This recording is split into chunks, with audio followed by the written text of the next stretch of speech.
Well, guess who's going live today? Doo-dah, doo-dah. Oops, I made a boo-boo. Come on. Yep, there we go. Now we're live. Dun dun dun. Dun dun dun dun dun dun. Dun dun dun dun dun dun dun dun.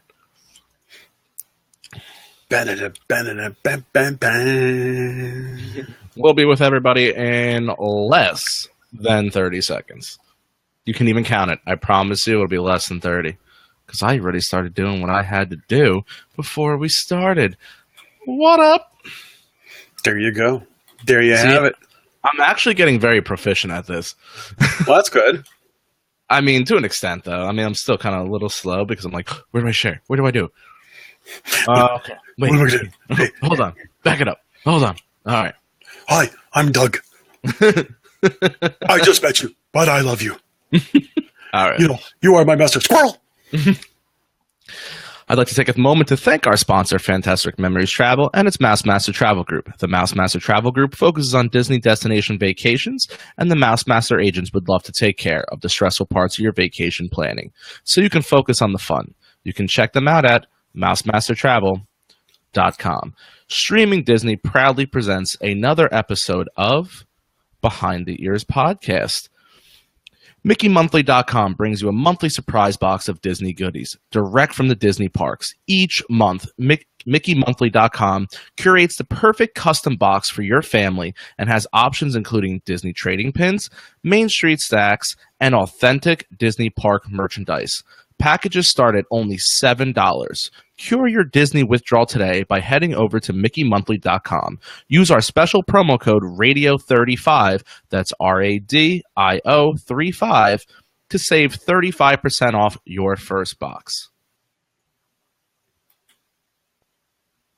Welcome back, everybody, and thank you for tuning into another episode of Behind the Ears Podcast. I am Uncle Danny. Alongside of me tonight is Mr. Chris. Sir, how are you doing? I am doing fine and dandy, especially since tomorrow is Friday, since we were recording this on a Thursday. So, you know what? I can't complain. Yeah, I'm excited to see some first-timers in here, also some of our regulars. Thank you all for joining us here on Behind the Ears Podcast, proudly sponsored by Streaming Disney's Facebook page. So we're gonna break out the old book and we're gonna do something fun. You know, we've been giving you guys a lot of news and things like that.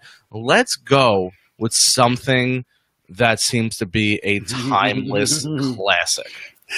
Yeah. And that is, you know what really grinds my gears? From a famous man, Peter Griffin. Everybody should live life like him. So Chris, you know, we touched on this a while back and people went crazy for this style of episode. Oh my gosh. And you know, me and you had a blast doing this episode. And it's been a while since we've brought it up. So I'm going to pass the torch because I believe, if I'm correct, the last time I started because I was so giddy about doing this episode. So I will pass the torch over to you and I will let you begin tonight's episode. You know, I got to say this. You know what actually grinds my gears, though, Danny? Oh, no. And first off, before we actually go any further, I want people to understand this is supposed to be taken with humor, okay? There is a lot of sarcasm in our voice here tonight, so just take this with fun and sarcasm. All seriousness. Okay, maybe it's sarcasm for me, but y'all know what I'm saying. You know, so, because we just like to do this for fun. All right. So what grinds my gears? Tell you what grinds my gears. It grinds my gears when I see something on a Facebook page and someone's like, I just had the worst time on my Disney vacation, and stops right there. Doesn't say anything else. And we're all just like, what happened? What happened? And then they're no longer to be found anywhere. And it's like, come on. If you're going to have something, you know, tell us that something's wrong, give us some details. Seriously, folks. But not just that, it's like, what happened? We want to know if there's anything that can be done to make it better, or maybe not make the same mistakes, or, you know, maybe it was planning. Maybe something really changed, but don't leave us hanging. It's kind of like what happened on this week's episode of Chicago Fire. I mean, but here's the thing. what? There's a wonderful class in college that I was lucky enough to take called creative writing, and that, my friends, is called The Hook. Really? They just dangled it out there, and they're like, oh, but you have to come read my blog so I can tell you why. Oh, please hit the like button, and I'll tell you why this was the worst Disney trip ever. I'm a blogger. I'm a blogger myself. I don't do that sort of stuff. That's a cheap way to get views. I mean, seriously, it's kind of like, dangling a carrot, like you said, and then just like, nope. I don't deal with it. I can't. Really, you start off a fantastic episode with that. See, I'm going to show you what really grinds my gears. What really grinds your gears then, huh? Beat that. Beat that? Oh, I've got like 9 that I could beat. But I'm going to hit you with the savage one. Okay, what's that? You're on the Great American Speedway. You're cruising. Your car breaks down. And the only way they can get you back in is to get the car behind you to now play bumper cars with you the whole way in. Because the person doesn't understand the concept of, hey, let's just put the bumpers together and push all at one speed. It's off the gas, on the gas. So you are consistently doing this around the entire track. That is what really grinds my gears. And you all wonder why I want that ride to become a parking lot for strollers. It's outdated. It needs to go. Disney, here, what's up? Oh, okay. So you're saying that it grinds your gears. I thought that was kind of apropos, Speedway, car, gears, ha, ha, ha. Very funny, very funny. I'll tell you, you know what really grinds my gears? This is what grinds my gears. Someone who goes up and orders something from a quick service place, and then they realize, oh, wait a second, I didn't get one person's, order from our group. Now they have to go find that person in the group. Now you lose your spot. That's it. But the thing is, they don't want to, they stand right there and have some other person in their group go find the one person that they didn't find out whether or not they wanted a cheeseburger or wanted the nuggets or wanted a pizza or something like that. So now everybody is waiting in line. This is the equivalent of getting behind, the person that has to take half the stuff back at the grocery store. And it's irritating, and it's kind of like granted, I'm making fun of that. And it's like I will admit something. I've been that person. Boo! I have been. It's a rookie mistake. Yes, I know, and I won't say that. Last time I did it, I probably had hair, but but it was just one of those things where it's like, okay, fine, you do that kind of mistake once, but man, I tell you get the looks from people, man, almighty. So the last time you did, you said you had hair? Yes. So that's like what? Like Fred Flintstone days? Dinosaurs were still around there? Yeah. Yeah. Instead of pencils, we had chisels and hammers. And, the last time that happened, the Dead Sea was only sick. I mean, yeah. That's a good one. I've never heard that. That's a good one. Never heard that one before? No, that's Every good. once in a while, I come up with some pretty good ones that actually don't suck. I'm putting that one in the back pocket for a rainy day. But seriously, sometimes when that happens, I always try to be cool about it because you know what? As I said, it's happened to me. Anything that it's ever happened to me, I tend to not pick on people. But sometimes it's just like, oh my gosh, I've been waiting in line at the Cosmic Ray Starlight Cafe, and all I really want is the double bacon burger. Oh my gosh, it's all I want. But no, it's just one of those things. I'm going to piggyback that one. Okay, walk in the Starlight Cafe. Yeah. Okay, menus, unlike most places, are well displayed. Sure. And people always used to complain, oh, the writing is too small. So now they actually put pictures up there. Sure. So you could be waiting in line for, say, 10 to 15 minutes before you even get up to your register. Yeah. And then the person in front of you walks up, I don't know what I want. What were you just doing for the 10 minutes when you're standing in line? But you know what's even worse? It's the fact that usually now when you get in line, they give you a menu card. That's true. So that if you're even waiting in line, you can actually look at it right in front of you and again, it has pictures and everything else. And this is one of those things. But yeah, I've done that before. Hey, I want to touch on what Thad just said. I want it. Dad, thank you. What grinds my gears is when one person saves a spot for 20 people in a ride line. This should not be allowed. Period. End of story. I'm sorry. I've been burned on this. I've been burned on this so many times, and it really does grind my gears. All joking aside, this is one of those cases where it's like if you got one person and all of a sudden you got 5 other people coming up to stand in line with you, that's not fair. It's not even just that it grinds my gears. That's just not fair. Oh, you don't like when, they come up, excuse me, a group's up there, excuse me, I'm sorry. And they bypass 100 people. And then if it's 1 or 2 people, I usually don't have a problem with it. But when you're trailing 18 people because they wanted to do a different ride while you're waiting in the standby line for Soarin', I'm like, come on. Listen, I even make accommodations, especially if they have a little one in tow. And they had to use the restroom or something like that. I'm very accommodating and understanding of stuff like that. I've had to deal with that type of thing before. But there's one other difference. If I had to get out of line with my son or daughter in the middle of that, we stop right there. We allow people to continue going past us, and one person stays in that spot. And then once we finally get back up to that spot, then we continue on. That's what we do. That's just us. That's not an etiquette thing or anything like that. We just think that's the right thing to do. But it really gets me because, it may be 18 people or 10 people or, 5 people or whatever. Yeah, 1 or 2 isn't bad, especially with a little kid in tow. I'm very understanding about that. I like to think I can rationalize things like that. But when you've got a whole bunch, that's ridiculous. I'm sorry. Just not cool. I'm going to piggyback here with Kayla. Kayla says, what grinds my gears is when people in wheelchairs think they own the road and run you over. Okay, hold on. Time out. I understand where Kayla's coming from on this, but I've got to... I'm gonna make a small defense. Small defense. And you know what that is? It's that there are some people that have never really been in a wheelchair before that all of a sudden have some mobility issues in order to enjoy Disney. By the way, the same thing goes with electric scooters. I'm going to go ahead and say that as well. And my wife has witnessed people who have not really driven scooters before that have run people's toes over, and those puppies are heavy. Oh, yeah. Really heavy. So here's the only thing I'm going to say to that.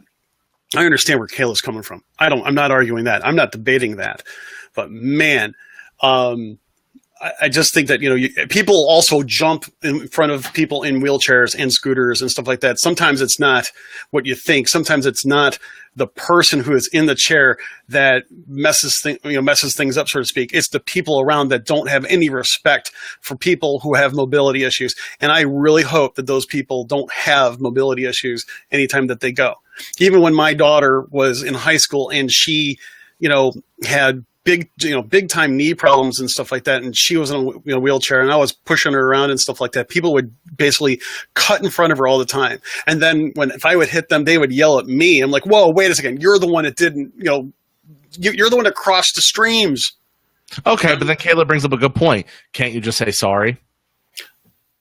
Why should I say I'm sorry for when someone else cuts in front of me? Oh, I think she's more going with if you don't know how to control it and you accidentally. Oh, you're absolutely right. It's just like bumpering somebody's car. If you did it, you better say you're sorry. It's as simple as that. Common courtesy's gone out the window, but I'm gonna go in a little bit different direction with that. Kayla, just to let you know, Kayla, I'm not arguing with you. I think you make up a really good point. It's just one of those things that kind of gets me because I've had to deal with it from a scooter perspective and a wheelchair perspective, and common courtesy has sometimes gone out the window. And I think that goes both ways. It does. I mean, the thing is, there are some people that are in a scooter that think they're invincible. I mean, if anybody beeps their horn at me, I go slower. Strollers. What about them? Man, okay. If the flow of traffic is going this way, do not take your double wide stroller and try to go against traffic and then give me a dirty look because I don't move out of the way. Listen, I'm about as wide as a double wide stroller. Sure. We're going to see who's going to win, that piece of plastic or me. I promise you I'm going to hurt, but I'm not moving. If I am going with the flow of traffic, I am not going out of my way. And I'm going to piggyback that one with, if you're walking with a group of people, there is no reason to walk 4 people wide. If you have the room to do it, Sure, absolutely no problem. Sure. But when it's a crowded place, I'm not saying single file line, but twos. Well, 2x2s, and that's what we do as a family. If we're on the sidewalk in Main Street, we do walk single file, and we purposely do that. Okay, but I get it. I totally get what you mean. When you have I've had strollers, big and small. Fact of the matter is, you still have to be careful, but don't cut across. I mean, it's just one of those cases. You walk, in the flow of traffic, you should be on the walking on the right side, just like you drive. Walk like you drive, people. Justin says, what grinds my gears is when a group all go into a single rider line while my wife and children are waiting for me so I can switch. Yeah. I mean, but technically they are single riders because they might get mixed up. They might not get to go with each other. That's the only thing. I've gone with a couple people in the single rider line just because, hey, we all want to go, but we've all been on the ride so many times we don't care about getting the picture together. So it's more about being quick about it. Because let me ask you this: what's the difference between a family of 4 going in a single family line or 4 random people going in the single rider line?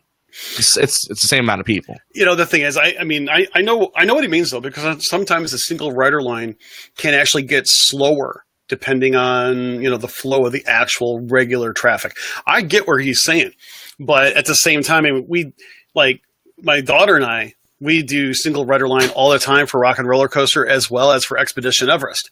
It just works really well. Oh, and all 4 of us, we do get in line together for Test Track.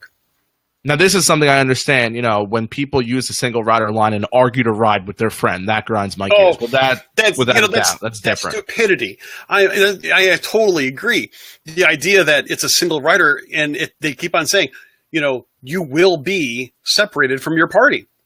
Now, granted, on some attractions such as Test Track, you get lucky, and sometimes I'll talk to whomever and say, hey, would you want to switch with me or something like that? Especially if I see it as a whole bunch of single riders or something like that, and it's kind of like you could try to negotiate, but just be nice to your fellow guests. But yeah, it's like a single rider, you're going to get separated. So don't bring your 6-year-old kid who's never ridden alone before to Test Track when you're going to be in car 1 and he's all the way in car 14. Yeah. Melissa says, getting behind someone at a register to pay, whether for food or merchandise, then has to rummage through their bag to find their wallet instead of having it ready to go. Oh, I think we've all seen that one before. Oh, I'll tell you right now, I have to agree with that. Not world, also at the same time, one of those things. Yeah, Alex says it grinds my gears when people take pictures in dark rides. Little Mermaid is known for that one, and I will yell at you inside the Little Mermaid show, especially at a show that requires darkness for the actual ride. Turn your flash off. Nemo too. Nemo. Pirates. Turn your flash off. Yeah. Pirates, I think you can get away with light quickly. I don't think it ruins the particular ride. Oh. I think it totally ruined it. Yeah, Daniel says, those strollers can be annoying. Yes, they can. Patrick goes, I like to live on the dangerous side. Haunted Mansion, they have to tell people 10 times to move in. Oh, especially in the queue. I don't know if you guys noticed that when you first get in line, major issues in that bottleneck in the top part. They're always asking people to move in tighter. And I can't tell you how many times I've been cut in line because of that. Kayla says when Kong opened, they closed the single rider line because it would be the same as the regular line. Yeah. The single rider line is great for people like me who travel alone, but man, it's tough. Patrick says his wife and him almost had gone to an altercation with a couple because they let their daughter stand on the bench to watch that bear show at Magic Kingdom, and his daughter couldn't see. I'm assuming the bear show is you're speaking of the Jamboree, if I would assume that. Benjamin says when the cast member at the front of the single rider line spends 90 seconds looking for a 2-person party instead of taking 2 people from the single rider crew. Yeah, I get that. The only thing with that is, the regular line tends to back up a lot further than the single rider line, so they are trying to move them through. Justin goes a little bit on the different side and goes, crying children in a movie theater for the entire movie. Ultimate grinding of my gears. Yeah, to me, I don't have kids, but just if it's possible, just get your kids, just get out of the theater until they calm down. You know, I mean, you can't when a kid wants to cry, they want to cry. But what are you gonna do? I mean, yeah, that one's tough, but that one I can live with a little more. It's almost like the crying baby on a flight. Like you almost can't do. You can only do so much. But what do we got here? Yeah, Chris is frozen. Chris has been jumping in and out, so I'm going to just continue to the show. Something else that really grinds my gears, why Peter Pan? Why is it consistently on a daily basis a 90-minute wait? Because I really believe that ride needs a major overhaul. Peter Pan, huh? Yeah, Peter Pan. Scott says, when you've gotten to the front of standing spot for parades, behind the paper tape line, and the family tries to stand right in front. Yeah, they'll go in the middle of the road. You'll be standing on the curb, and they'll try to put their butts right on the curb, right on your toes, and you kind of look down like, really? Is this happening right now? I can't believe this is happening. Doesn't work. Yeah, that's really, really tough.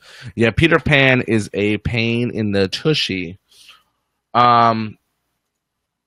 What else we got here? What else grinds your gears? You know, I was reading a lot of people, you know, we talked about it a little bit yesterday on the show that, you know, people were upset, say that Mine Train was closed for Mickey's Not So Scary Halloween Party. You know, a lot of people were angry about it. So that is obviously something that grinds people's gears, is the fact that, you know, they're closing these rides down. Here's my thing. Without getting too much into that, what grinds my gears is when people almost be a tad bit too dramatic. Like, I get it. It stings. It's not fun. But to go on the internet and just moan and cry, I mean, you have every right, freedom of speech. You know, we all have social media. You know, you can do what you want on it to an extent. But I'm kind of like, I don't know. They're trying to find something that's going to ruin their trip when you got to be like, well, okay, yeah, it stinks. Don't get me wrong, but hey, I get to see, the Seven Dwarfs. Only time, you know, the year you get to take pictures with them. So sometimes you have to just kind of take what you get and move on with it.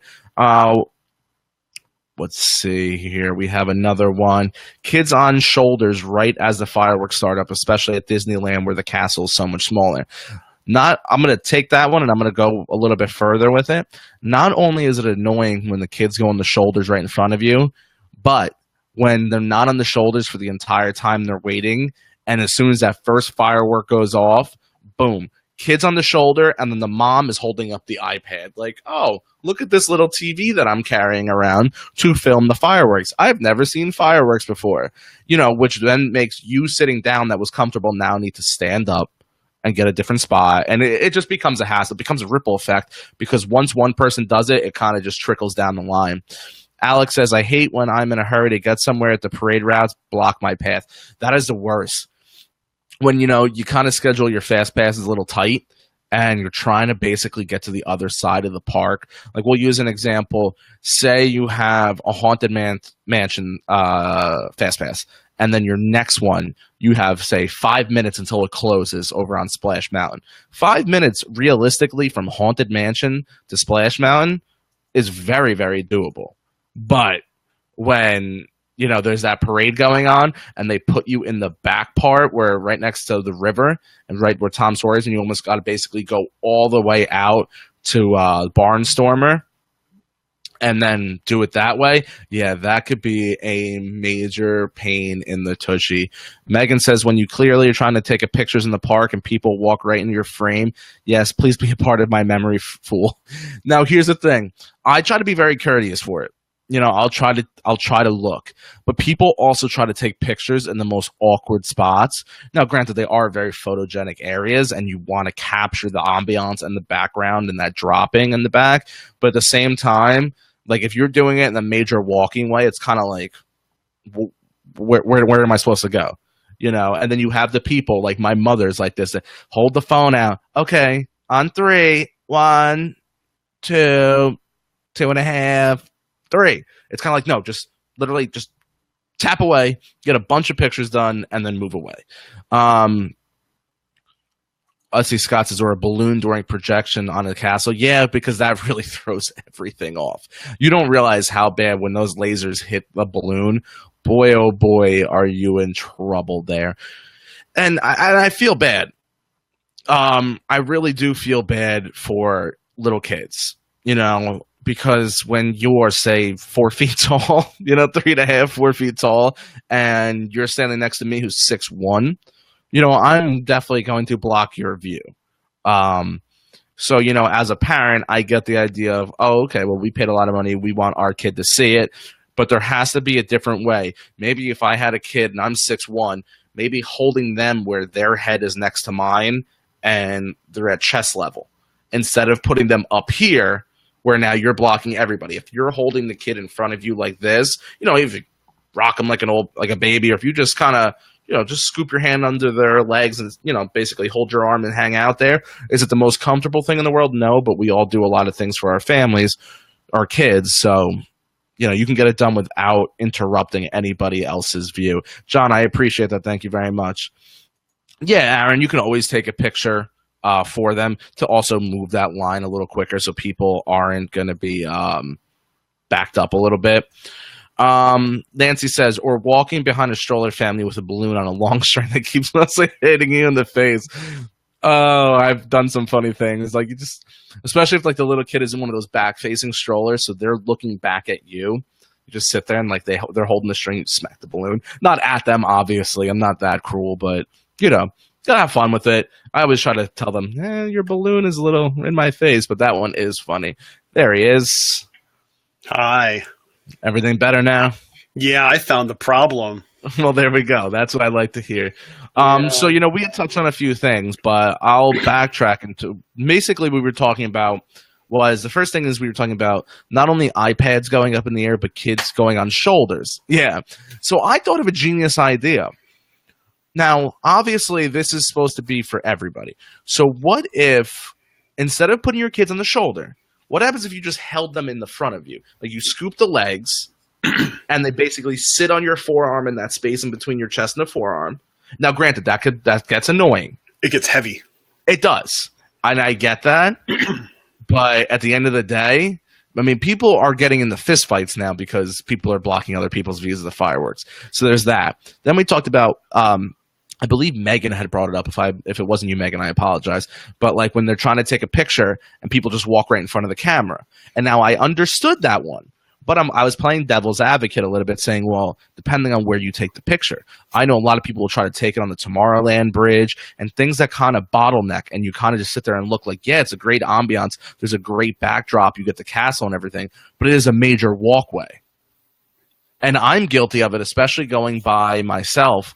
As much as I love Disney music, I love to throw my earbuds in. I listen to other podcasts. I listen to our show. I'm doing research. Sometimes I have a little app on my phone where I can talk into my mic and, basically it's like a recorder essentially. And, I might be taking notes while walking. So sometimes I'm just oblivious to the world and I'll walk right through somebody's picture. And I try to apologize as quickly as possible, but, sometimes things happen. Yeah, I mean, I try not to photobomb. Try not to, but sometimes it happens by accident, and I always apologize if I do it. Yeah. Let's see. We have John would like to know: will you guys be doing a restaurant reviews in Disney? Yeah. You listen. If you want to hear a specific topic, the best thing to do is email us at behindthearspodcast@gmail.com. Or simply go over to our Facebook page, Behind the Ears Podcast, leave a comment and say, hey, listen, can you guys do a review on this? Can you guys talk about this? Because we're trying to hit every demographic and we're trying to get everybody involved with different types of shows. So if you want something specific, please just let us know. Just ask for it. Yeah. Nancy, what was those are the two that we discussed while you were gone. Oh, okay. Nancy says when people are walking in the shows and stop in the dead center of the row instead of filling the way in while the CMs keep repeating, please move all the way across. Yeah, and then they all look, but I've got great seats. Well, you got to keep moving, homeboy. Sam the Eagle says stopping in the middle of the row is strictly unpatriotic. My folks got free food and wine for photobombing. You have to, Alex. You're gonna have to message us and tell us a little more about that. Kayla, we've done a Universal versus Disney. You got embarrassed. I love you, but you couldn't hold the candle. So do a little more homework, and then contact me in a little while, and we'll do another Universal versus Disney show. I have no qualms with that. Some people, Andrea says, some people can't do all the rides and have to sit waiting and gets boring, not enjoying everything a healthy person can. I get that, Sure, but I'm not sure what you're getting at. Where's the context? What's the context of that? Because I mean, we understand that. I mean, even it doesn't even have to just deal with health. There are plenty of parents that have to deal with it because of age differences. And have to sit waiting and gets boring, not enjoying everything. But we're not talking about using an iPad as an iPad. We're talking about people who, here, great demonstration. I've got my tablet. It's not an iPad, but you have this here, and all of a sudden you're holding, holding it up like this. Realistic. You're holding it up like this to record something. The problem of it is, and we totally get that you're trying to record a video or take big pictures, and you don't want other people's heads in the picture. But the problem of it is, if I'm right behind you, I'm 6 feet tall. I won't be able to see behind you. Now you're watching Wishes or now Happily Ever After through an animated screen. Listen, I'm a photographer. Danny is also getting into photography. One of the number one rules that I use is this. If I stop and take a picture, regardless, or if I take a video, whatever, I make sure I'm trying not to disturb the guest behind me. Can I ask you a serious question? Sure. Okay, let's backtrack to the late 90s, early 2000s. Let's bring back our fan favorite, the JVC handheld. Oh, yeah.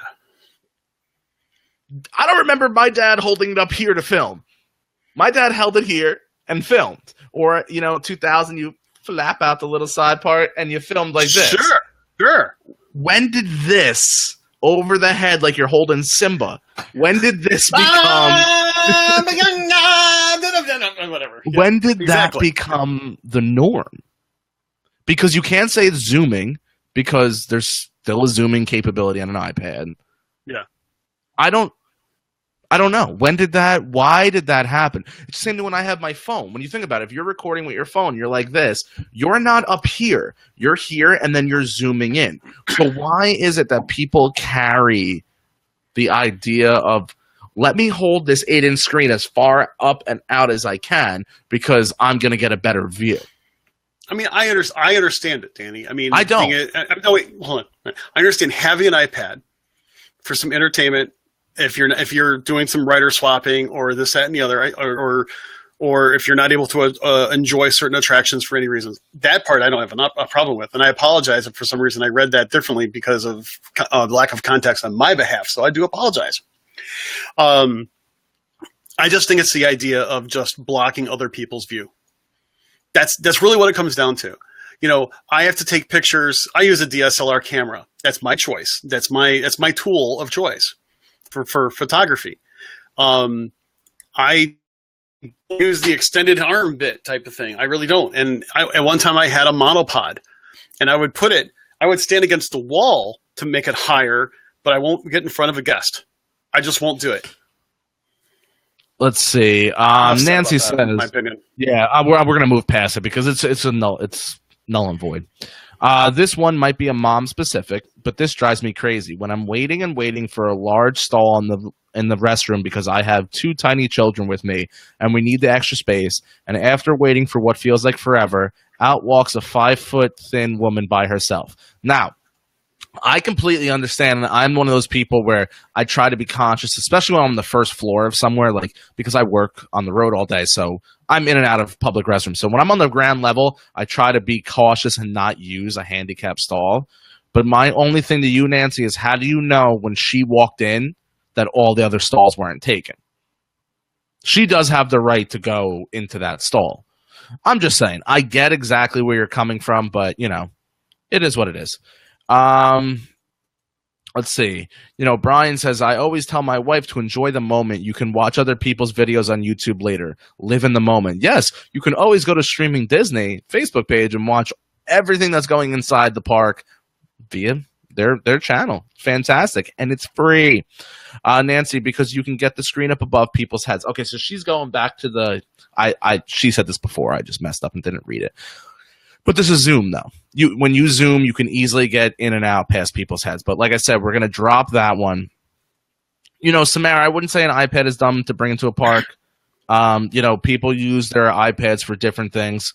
And, listen, and I see you saw bring an iPhone instead of an iPad. To me, if I can have this or I can have 4 of these basically put together, I'm going to take with the 4 of them because I'd want the less strain on my eyes. But we're done with that. No more iPad talk. I can't do it anymore. Can't do it.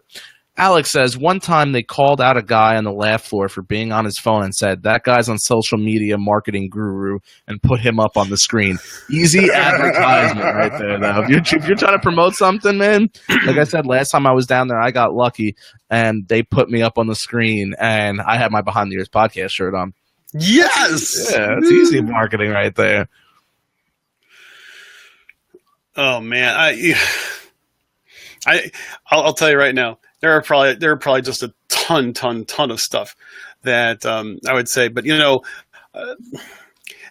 other thing is this, and this is an etiquette pet peeve. You know what that is? And that is, not making room for a parent with an infant on a bus.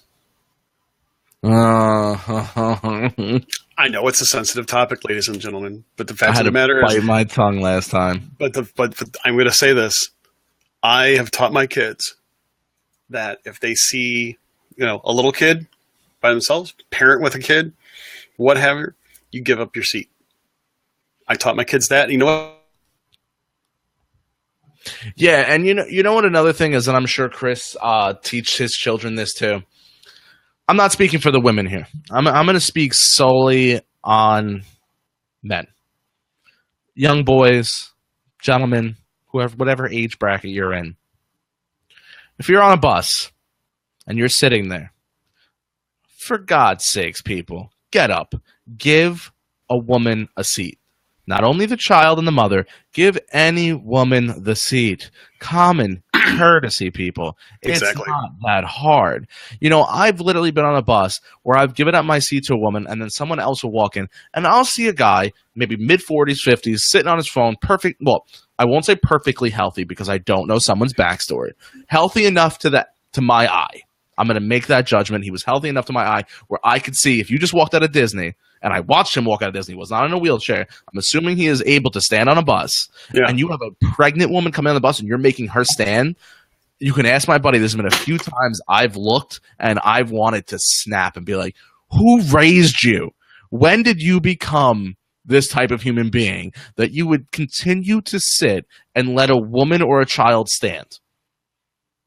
It's ridiculous. I don't even understand what goes through people's heads. I don't care if child, middle-aged, old woman, whoever it is, get up and give them their seat. It's very simple. Alex says, it grinds my gears when cast members are not upbeat. I know everyone has bad days, but you're working at Disney. And Alex, if you go back and listen to our trip report, I'm pretty sure you were there for the live show. I had said that several times that I didn't want to seem like one of these nagging people on Facebook, but I felt that last time I was in Disney, I ran into a lot of people who, listen, I'll chalk it up to they were having a bad day, but when a large amount of the people, cast member-wise, I ran into, I say hi to everybody. How you doing? Have a good day. Thanks for doing this, doing that. And they just, they give you the grunt, or they just don't even acknowledge you, and they just give you those, that dead stare. And I'm like, okay, listen, we all have our jobs. We all would prefer to be in Disney every day. And granted, working for Disney is probably, I'm going to go out on a limb and say this, that it's not the same as visiting Disney. I get it. And just because you and I might be nice doesn't mean that every other person walking in is nice. So I get you could be having a bad day, but if someone goes out of their way to say hi, I'm like, come on, like you're even trained to do that. That's just me. I agree. Let's I mean, see, the fact of the matter I'm is, sorry. it's a tough job, but it's always, good. Yeah, so Amanda says, my sweet babies had to sit on the floor one night after wishes. I had a dad tell his teenage kids, do not give up your seat. And, there are people out there with like that. It's tough. Now, I see Kayla disagrees with Alex with that. And Kayla, I'm going to have to disagree with you because, listen, you're in the customer service field. It is what it is. I don't care where you're working. Your job in Disney is to make the customer's experience as magical as possible. And listen, we all could say check the baggage at the door, and I get that. And maybe some of the times people just have a bad day and maybe they didn't check at the door. Maybe something's crazy going on in their life. I get it. But stop. Is it that hard to put a smile on? Fake it. I don't care if I can notice you're faking it. I would have still appreciate you faking it. Samara, no, there are now less pregnant women in Disney because of the virus. Yeah, I mean, that was last summer. But, I think we're past that. Yeah, and Kayla, I'm with you. I am a person that prefers to stand anyway. Because how many times do you get to stand on a moving bus? I don't know. Like, I haven't, I don't live in the city anymore. Haven't in years. So, I don't know. I like the idea of standing on the bus. Same thing with the monorail. Like, I'll be on an empty monorail car and I'll stand. I don't know why. I'm just weird. And, we have Pia who says, I'm a woman and I always give up my seat to others. And that's a great way to look at it. I would see now me, I would give up my seat to her, and then she would now give up her seat to an elderly woman or let's say a pregnant woman or a child. So it's kind of like passing the buck and just doing the right thing. But I mean, I would assume that we're all in agreement on this. Kelly, Amanda, that happened to us after the Christmas party last year. We were on the bus back to our resort, and no one would get up and let my 4-year-old sit down. So she sat on the floor after I couldn't hold her anymore. It's, and before I had Behind the Ears podcast and it was just me, I became a little more vocal and I would say things, and it's sad because if I say something now, it will kind of backfire on the business a little bit, but common courtesy, people. Like, why is common courtesy dead? I don't know. Trisha says, I've seen a lot more complaints about CMs in so many other groups, and, some of it is true, and some of it also is, hey, listen, let's calm down. If people don't get that extra wish or that extra magic experience, people automatically want to blame the CMs. Or, hey, I asked the CM the other day, and they told me Seven Dwarfs was going to be open for the Halloween party, and now it comes out. Now I'm going to be nasty to them. Or I've actually read where people were upset with cast members that Disney made the executive order to close Seven Dwarfs during Halloween. What? Do you think the guy, selling you a Mickey Premium bar has any input in what's open and what's not? Come on, let's be serious here. No, seriously. I mean, why are people getting upset at people that have no idea what's going on with that? I realize that all cast members, are working for Disney, but it doesn't mean that everybody has every answer that could possibly happen. It just doesn't make sense. I mean, seriously, just be nice to people. Go find the right people. Maybe instead of griping at somebody, say, hey, who can I talk to you about this, please? Notice how I said, please, Danny. And Samara, I'm going to disagree. Disney World is not just for little kids. I'm a little kid, but I'm just a 44-year-old little kid.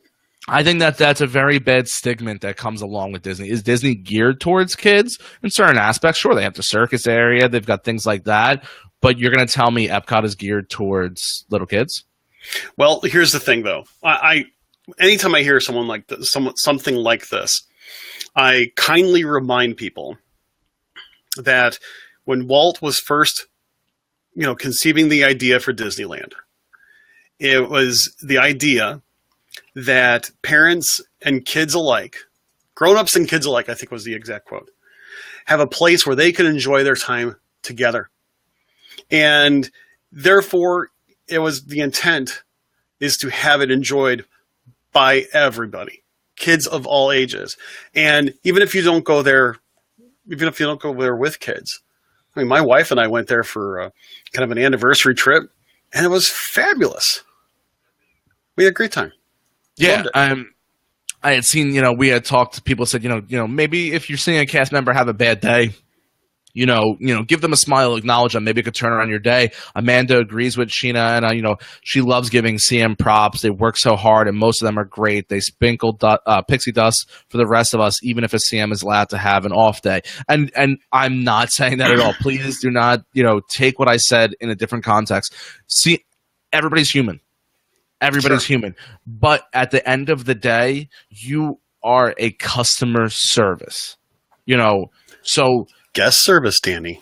no, but when you're technically, like, take away the Disney aspect of it, if you would apply to another job and you said cast member, people would be like, what are you talking about? So you would fall under that customer service area. And what is the first word in that sentence?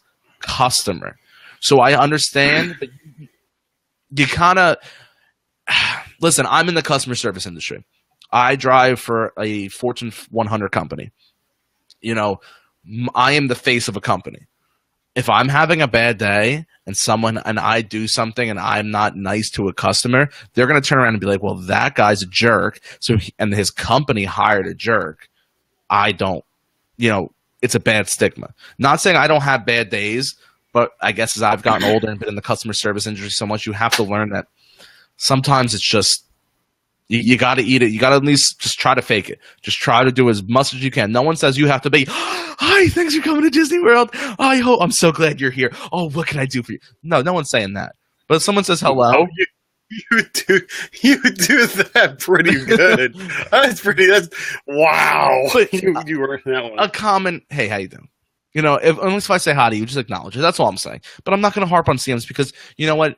I've seen some of the things that CMs go through, and it is absolutely absurd. And there's been times I'll hear a customer, and I'm just like, oh, you did not just say that.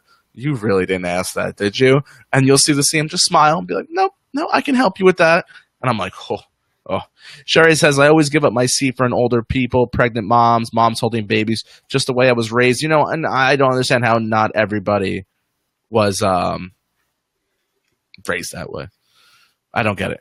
CMs are hit or miss. Sometimes they visit and get some great interactions. My last B-Day trip, I had a ton of CMs wish me a happy birthday and left a right thanks to my button. Yeah, and I had some fantastic CMs while I was there, and I had some not so fantastic CMs when I was there. And I'm going to say this one thing, and I think it's going to be very unpopular, and I'm willing to take the heat from it. Have you noticed what they're getting paid?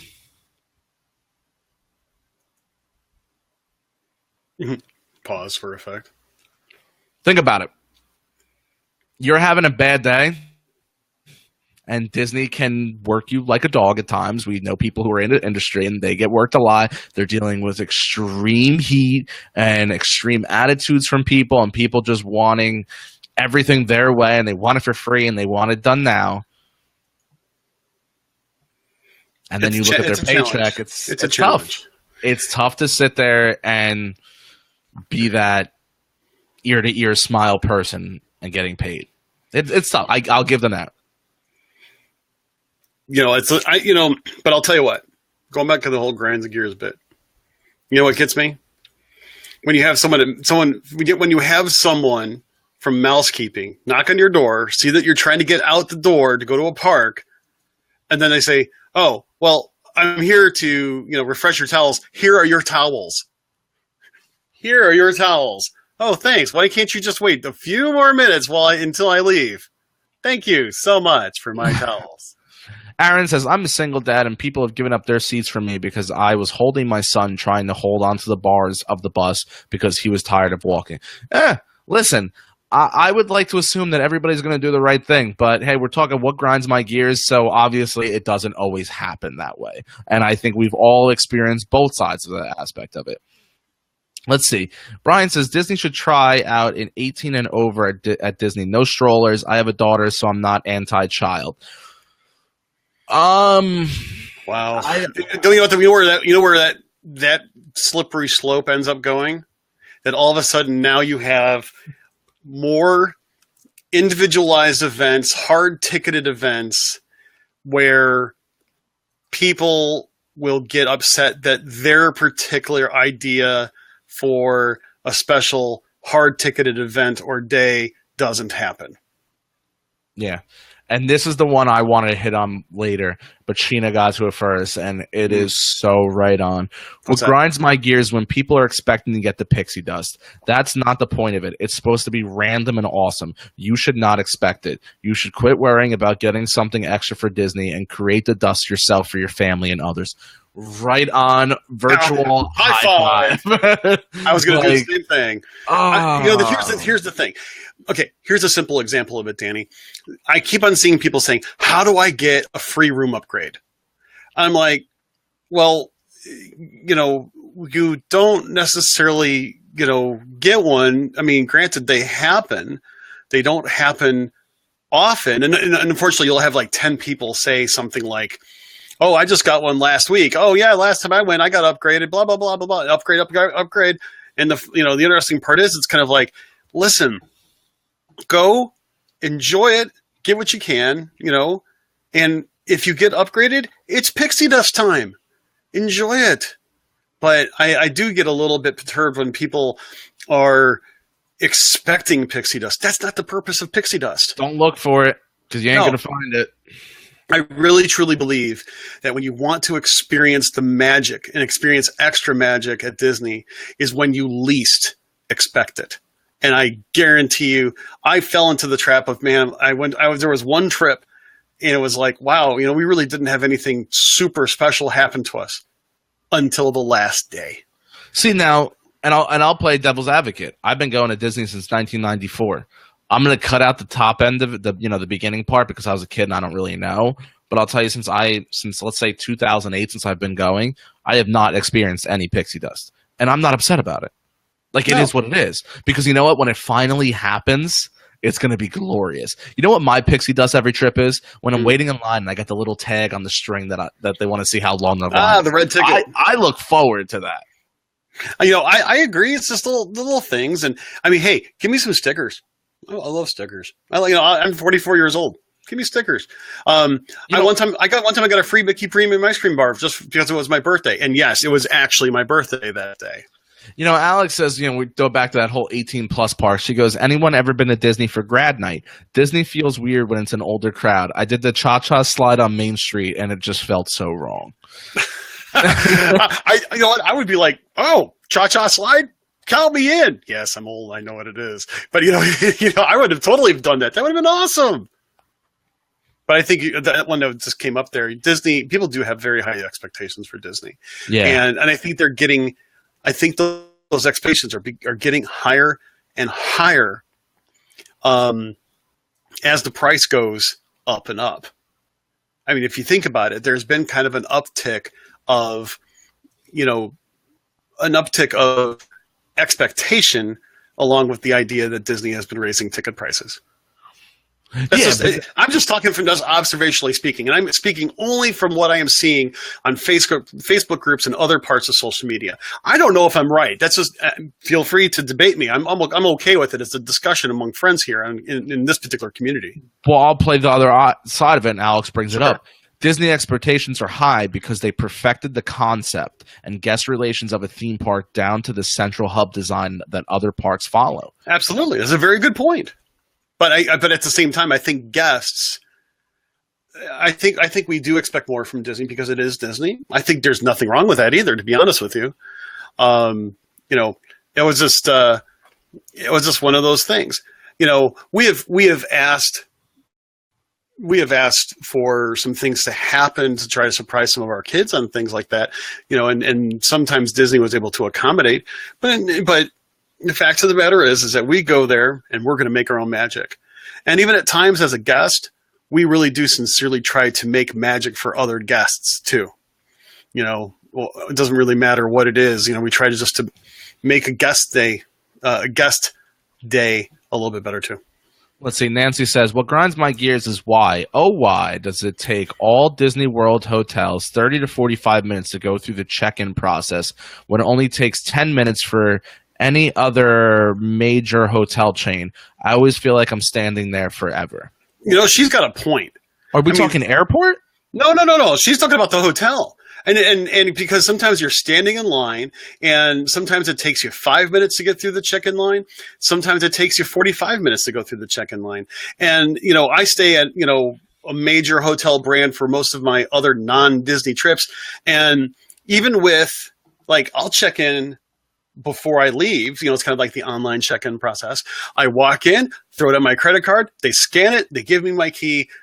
Less than 2 minutes, I'm enjoying my free complimentary bottle of water for being a certain status member of a certain hotel. I think that a lot has to do with people looking for extra pixie dust, though. Well, you know what? Even I will say this: I agree with Nancy in many a way, because even with us, we don't ask for anything. We usually don't have anything set up for special room requests. And it does seem like it takes a little bit longer than most other hotel chains. I don't know why, since they already have all of our information. They have our credit card information because we already checked in online. And, whether or not, now granted, there are times where you get the little text message saying, hey, you're in room 5502. And you go there and boom, you got your room. You're all good. You're all set. About half the time it doesn't work for us. Really? Whether or not sometimes we don't get a text message.